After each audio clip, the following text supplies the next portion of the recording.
નશાના કારવાર સામે ડિંડોલી પોલીસની મોટી કાર્યવાહી 1.969 કિલોગ્રામ ગાંજા સાથે એક શખ્સ ઝડપાયો.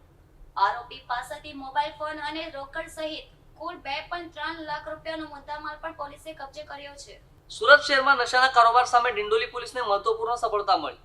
ખાનગી બાતમીના આધારે હાથ ધરાયેલી કાર્યવાહીમાં પોલીસે એક શખ્સને ગેરકાયદેસર ગાંજાના જથ્થા સાથે ઝડપી પાડ્યો છે. ડિંડોલી પોલીસ સ્ટેશન વિસ્તારમાં શંકાસ્પદ હિલચાલ અંગે મળેલી માહિતીના આધારે પોલીસે વોચ ગોઠવી તપાસ હાથ ધરી હતી. દરમિયાન એક વ્યક્તિની તપાસ કરતા તેની પાસેથી કુલ 1.969 કિલોગ્રામ ગાંજો મળી આવ્યો હતો. પોલીસે તાત્કાલિક આરોપીની અટકાયત કરી વધુ પૂછપરછ શરૂ કરી છે.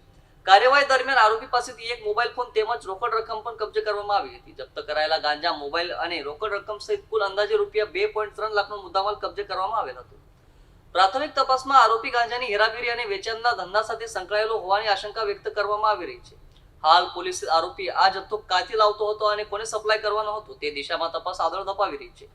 આ ઉપરાંત આ કેસમાં અન્ય કોઈ વ્યક્તિ અથવા નેટવર્ક સંકળાયેલું છે કે નહીં તે દિશામાં પણ તપાસ હાથ ધરવામાં આવી રહ્યા છે. નશીલા પદાર્થોના ગેરકાયદે વેપાર સામે સુરત પોલીસ દ્વારા સતત કાર્યવાહી કરવામાં આવશે.